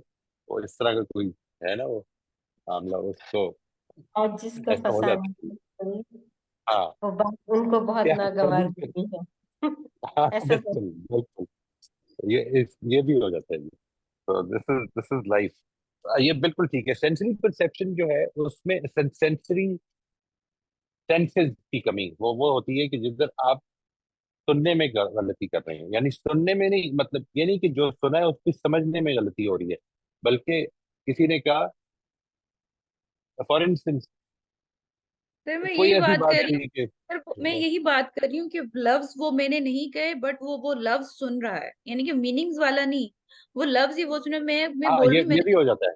क्योंकि वो उसने सेंचुरी है, अपने वो में सेंचुरी पहले है। बना लिया होता है कि इसका रिस्पॉन्स ये होगा, और मैं उस तरह से अल्फाज नहीं बोल रही, वो लफ्ज भी सुन लेता है। हाँ, राइट। ये प्रॉब्लम हो जाती है। किसी ने कहा कि वहां पे बड़े बड़े गधे थे, और आपने मैंने ये समझा कि वहां पे वो कह रहे हैं कि वहाँ बड़े बड़े गधे थे, और मैं बड़ा ऑफेंड हो गया हूँ कि अच्छा उसने मुझे गधा कहा है। ये है सेंसरी प्रॉब्लम, कि मैंने पूरी तरह से सेंस नहीं। और एक ये है कि मैंने उसकी बात जो सुनी है वो अल्फाज तो ठीक समझे हैं, लेकिन उसका मतलब कुछ और समझा। ये है परसेप्चुअल, उसे क्या मीनिंग दिया है मैंने। दैट राइट ये दोनों सर। में मतलब अल्टीमेटली नतीजा एक ही निकलेगा, लेकिन दोनों फर्क लिमिटेशन है। Right sir. जी जब आयशा हम ये साहिबा समझ प्लीज। लेंगे ना कि ये दोनों ही हैं, असल में ये है इम्पोर्टेंट बात, कि हमारी सेंसेस पूरी बात समझने से कई दफा कासिर रह जाती हैं। और ये बात अलग है कि हम पूरी बात सुन के भी उसको गलत समझ लेते हैं। ये हमारी दोहरी लिमिटेशन है ये। राइट सर, तो ये मेरे साथ तो बहुत दफा हुआ है, मैं वो लफ्ज नहीं बोलती ये बट अगला मेरे सुन साथ भी लेता बहुत है। दफा हुआ है। हाँ, सच में। जी आयशा जी प्लीज आप अपना सवाल पूछ लीजिए। अस्सलाम वालेकुम। वालेकुम अस्सलाम व रहमतुल्लाहि। सर कैसे हैं आप? अल्लाह की शुक्र जी, बिल्कुल ठीक बेटा। अच्छा सर, मेरे जहन में सवाल ये था, वो आपने जो बुध वाली क्लास में बात की थी ना कि बच्चों की तरबियत के हवाले से जो बात हुई थी, मतलब जो आपने कहा था कि 18-19 साल में बच्चों के जब सवाल रेज हों तब उन्हें दीनी तरबियत उनकी की जाए, यही बात थी ना जब मैं समझी थी। यानी एक है, आपको सवालात के जवाबात तो शुरू से ही देने हैं। जब वो पूछेंगे तो आपने जवाब देना है, वो तो होना है। आपने अपने रोल मॉडल्स को भी ठीक रखना है। आपने जिस चीज को आप रिलीजियस एजुकेशन कह रहे हैं वो कोई असल में जिंदगी से हटके चीज है नहीं। असल प्रॉब्लम हम्म। ये है। यानी एक है कुरान पढ़ाना। कुरान हम्म। पढ़ाने को हम रिलीजियस एजुकेशन क्यों उससे इक्वेट क्यों कर रहे हैं। एक है मेरे रवैये जिंदगी में, मतलब मेरे घर में जो बच्चा रेज हो रहा है, मैं हर सेशन में ये कहता हूँ कि अपनी जिंदगी में ये सवाल पूछना शुरू कर दें कि अल्लाह ताला मुझसे क्या चाहेगा। आपके ख्याल में ये सवाल बच्चे के सामने नहीं आएगा वो जो मेरे घर में रेज हो रहा है? आएगा। ये रिलीजन ही तो है। यानी मेरी जो अंडरस्टैंडिंग ऑफ रिलीजन है वो मैंने बच्चे को उस माहौल से देनी शुरू कर दी है। मेरी बेगम मेरे से बात करती है, मेरी बहन मेरे से बात करती है, भाई करता है, मैं उनके साथ जो जवाब दे रहा हूँ ये बच्चे के सामने आ रहा है। एक है एक करिकुलम, एक सिलेबस बना के अब मैंने उसको कुरान पढ़ाना शुरू करना है। मैं ये मेरी राय ये है कि कुरान मजीद जो है वो असल में एक मेच्योर माइंड की किताब है। ट्रेनिंग जो है ये बच्चे को पहले दिन से दिन मिलनी शुरू हो जाती है। यानी बच्चे ने थैंक यू कहना है या शुक्रिया कहना है, ये उसको पहले दिन से मिलना शुरू हो जाएगा। पहले दिन का मतलब है, जाहिर है इट टेक सम टाइम, और उसके नतीजे में वो जो कुछ सामने आएगा वो उस माहौल का असर होगा, और उसी माहौल की लैंग्वेज के नतीजे में उसकी कुछ परसेप्शन डेवलप होनी है। ठीक है जी। ये सब कुछ आपने कर दिया। अब टाइम आया कि कुरान पढ़ाना है, तो फिर मेरा ये ख्याल है कि कुरान मजीद उसको इंट्रोड्यूस कराएं, और उसको इंट्रोड्यूस कराएं as a sensible book, not a book which is to be read without understanding. ये एटीट्यूड्स डेवलप हो जाते हैं। मैं आपको बताऊं, ये सीरियसली एटीट्यूड्स डेवलप हो जाते हैं, कि कई दफा आप कहते हैं कि यार ठीक है, क्या हर्ज है, पढ़ ही लेने में, अच्छा है ना, ये पढ़ लेना चाहिए।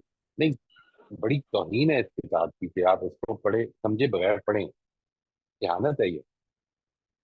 अल्लाह ताला ने उसको मीनिंगफुल किताब आपकी हिदायत के लिए नाज़िल की, और आप कह रहे हैं कि नहीं मैं बस पढ़ लेता हूँ, समझ नहीं आ रही, क्या फर्क पड़ता है। अच्छी बात ही है ना, गाने सुनने के बजाय किताब पढ़ लेते। ऑनेस्टली मैं आपको एक चीज बताऊँ, ये ये इसके मुकाबले में अच्छी बात नहीं है। क्यों नहीं है? इसलिए कि आप वो काम कर रहे हैं कि जो अल्लाह ताला ने पसंद नहीं किया है। लोग कहते हैं गाने लगा दें या नाते लगा दें या कुरान की तिलावत लगा दें, अच्छा है। नहीं, कुरान की तिलावत जब लगाएं तो फिर तवज्जो से सुने। गाने आप बेशक लगा दें, ना सुने, कोई ना सुने, क्या फर्क पड़ता है। ये गाने की हालत नहीं समझता मैं, इट्स ए पास टाइम। लेकिन कुरान की तिलावत लगाएं तो यहाँ पे चार बंदे बैठे हैं, वो बातें कैसे कर सकते हैं, फिर कुरान सुने। सही। ये तो हालत है ना। बिल्कुल।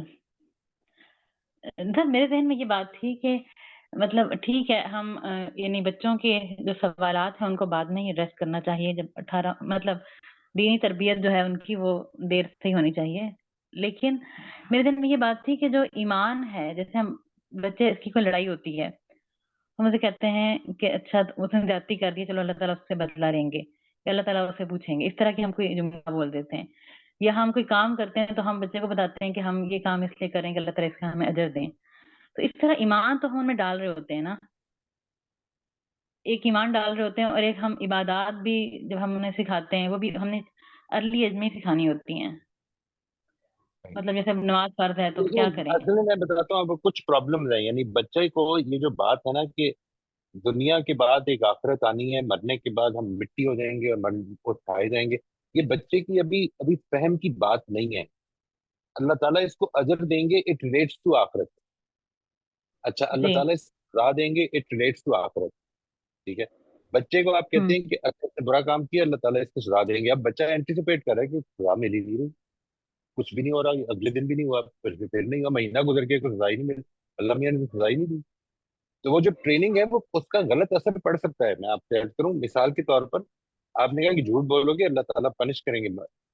लोग तो बड़ी बड़ी बातें कर देंगे, जुबान काली कर देंगे, ये कर देंगे, ये तो बिल्कुल ही नहीं करना चाहिए, क्योंकि वो ट्राई करके देखेगा और फिर जुबान देखेगा तो नहीं काली होगी, फील कि नहीं, ये तो झूठ था बात। अल्लाह ताला कोई सजा नहीं देते। जो प्रॉब्लम है वो ये नहीं है कि आप जजा सजा की बात बहुत ज्यादा करें, इसलिए कि वो तो एक एब्स्ट्रैक्ट चीज है जो आइंदा होनी है मरने के बाद। ठीक है।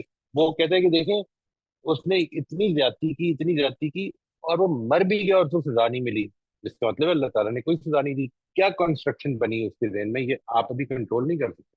अलबत्ता अगर मेरी और आपकी गुफ्तगुएं ये हो रही हैं कि अल्लाह ताला मेरे एक एक अमल को नोट कर रहे हैं, वो मैंने उसकी पसंद का बनना है, वो मुझे ये मेरी और आपकी हो रही हैं, और हमारे बच्चे भी आसपास हैं जो सुन रहे हैं, ये दीनी की तरबियत तो है।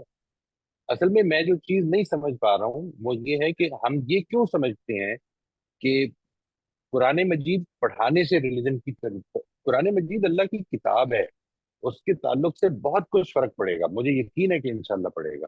लेकिन दीन असल में उस तक रिस्ट्रिक्टेड नहीं है। दीन तो मेरी जिंदगी के हर पहलू में शामिल होना चाहिए ना।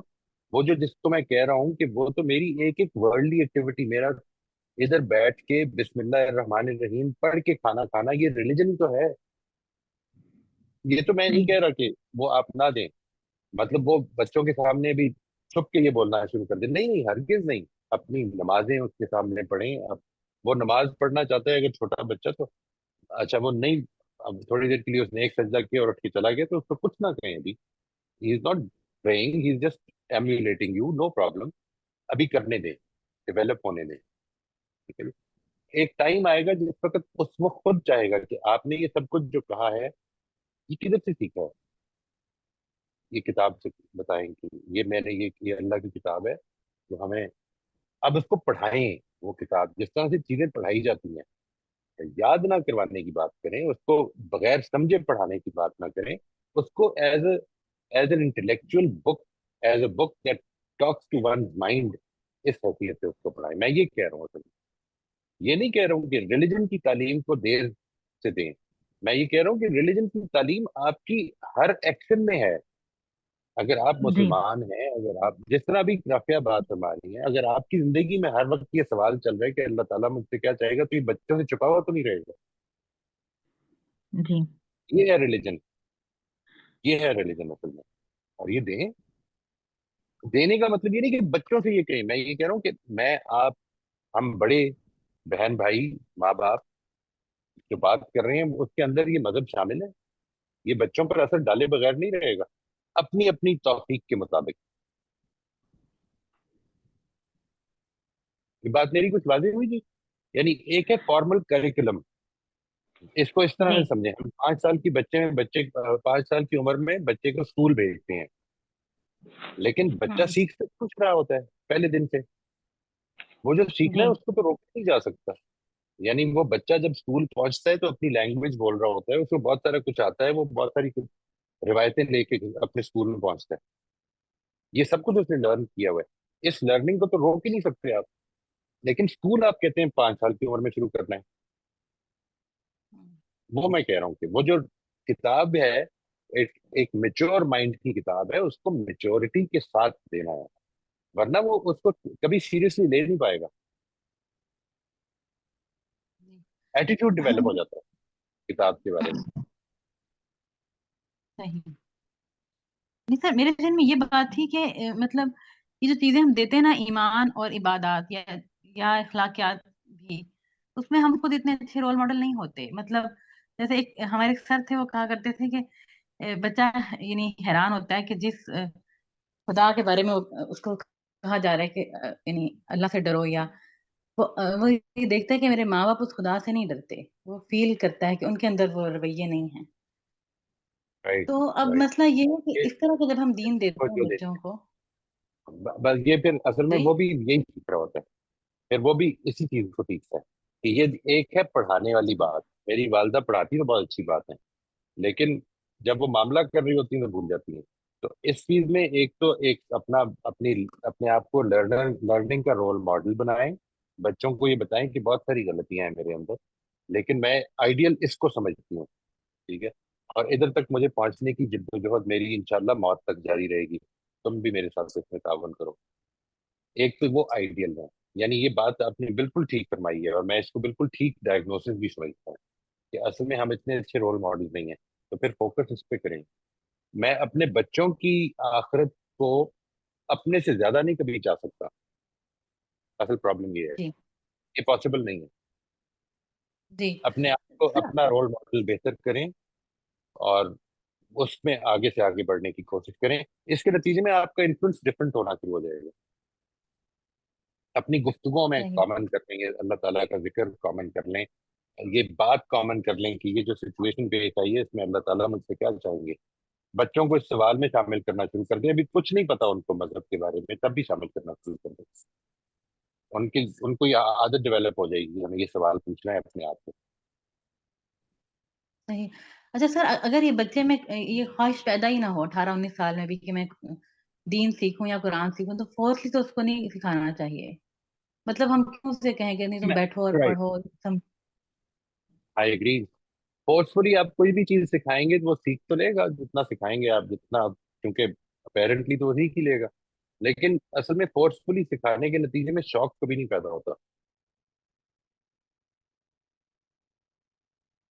जी ठीक है मैं सर। आपसे क्यों, आप, ये मैंने उस दिन एक जगह पे ऑब्जर्व किया जी।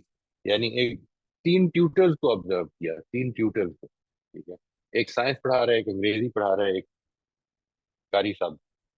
जो रवैये थे उसके नतीजे में बच्चे जो थे, कारी साहब के बारे में उनका रवैया को बहुत पॉजिटिव नहीं था। और ये बात ध्यान में रखिएगा कि बच्चों के यहाँ टीचर की पसंद प्रिसीड करती है सब्जेक्ट की पसंद से। यानी बच्चे को वो सब्जेक्ट ज्यादा पसंद आएगा जिसका टीचर उसको ज्यादा पसंद है। और बच्चे जो थे, जब चले गए टीचर, तो कुछ लोगों के बारे में बड़ी हाईली बात कर रहे थे, कारी साहब के बारे में नहीं कर रहे थे। उनका मजाक ही उड़ा रहे थे, उनकी नकल उतार रहे थे। That is not a very good thing. इसको समझना चाहिए जी। ये लॉन्ग टर्म असरात हैं कुछ जो पैदा हो जाते हैं, खुदा ना खास्ता। ठीक है जी, इजाजत। ठीक है सर। थैंक यू जी। आप सब लोगों का बहुत शुक्रिया जी। इंशाल्लाह वी मीट नेक्स्ट वीक, अल्लाह ने चाहा तो उसी टाइम पे। आप सबसे प्लीज मेरी गुजारिश है, इसको सुन के अपने तजर्बात को, अब्स्ट्रैक्टिंग के बारे में अपने तजर्बात को जरूर लाइएगा शेयर करने के लिए। अल्लाह ने चाहा तो इंशाल्लाह next time. Thank you very much. अस्सलाम वालेकुम।